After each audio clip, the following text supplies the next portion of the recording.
The last major learning component for the course is the BSG simulation. I'm going to be talking about the particulars of the simulation a lot more in subsequent videos when it comes time, but let me tell you in a big picture how it fits in. We get through the first two modules, complete exam one, and then we spend a few weeks focusing on BSG. In the dates on the screen, you can see that we're going to start off with a practice round. You'll see there's another opportunity for a practice round built in if you so choose, and then we're going to start off doing these rounds once a week. And I have all of the assignments, both the turn-in assignments for the modules and the BSG decision rounds that are due on Tuesday nights. So right now you can block ahead and know that if it's Tuesday night, you might have something due in your strategy class. And then we'll get on a pace of once a week for these decision rounds. Again, I'm going to be talking to you more about BSG, but what I'd like you to understand now is this is going to be a chance for you to really put into practice what we're talking about in the class and to start to develop your own executive decision-making skills and what I'm going to call your management skills. And what I mean by that is, can you really understand what's going on in a business and figure out what you need to be doing next? It is a tremendous learning tool. The students really enjoy it. There you can see the schedule. The deadlines are set in stone. The computer is on autopilot and it does its gig. So make sure you load those dates in now. The last thing I want to highlight on this is this idea of teams. I allow up to two-person teams. So you're going to be free to interact among yourselves and figure out if you would like to team with anybody else in the course. Let me tell you the pros and the cons.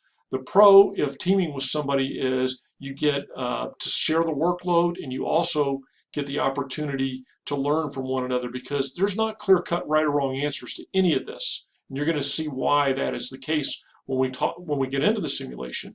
And so the idea is two should be stronger than one, because you've got some diverse viewpoints and the opportunity to think things out with people. The advantage of being by yourself, let's face it, is easy. You're not relying on anybody else. It's easier to coordinate. Even though there's some very good coordination tools built into the BSG simulation, you're on your own and you can do your own thing. Two comments. One is, or the first is, if you're any of you are doing the oil and gas concentration or the energy management concentration, you're going to be doing an oil and gas project as a part of the course, and you don't have to do the BSG presentation at the end of the semester.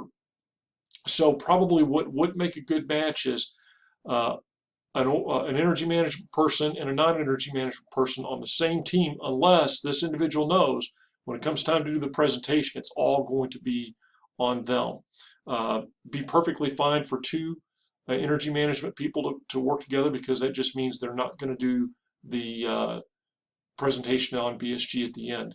And again, you could have one energy management, one not. Just the not person has to recognize they're going to bear that part of the workload by themselves.